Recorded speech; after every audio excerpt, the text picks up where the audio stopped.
ছেলে শোনো, তোমার বাপ 6 মাস হলো কিছু খায় না, শুধু ফলের রস খায়, কিছুই খায় না, বলো বেঁচে আছে কেন? শোনো, রুজি শেষ হয়ে গেছে, হায়াত বাকি আছে, এই জন্য বেঁচে আছে। কিছুই যদি না খায় তবু বেঁচে থাকবে।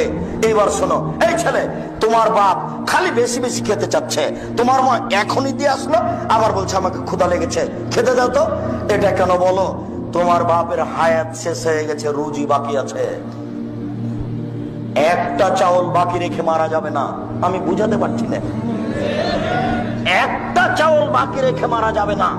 যেই চাউল নির্ধারণ হয়েছে পৃথিবী সৃষ্টির কতদিন পূর্বে, 50,000 বছর পূর্বে, ওটা আবার রেনু করা হয়েছে কখন? মায়ের পেটে যেদিন 3 40 4 মাস, সেই দিন আবার লেখা হয়েছে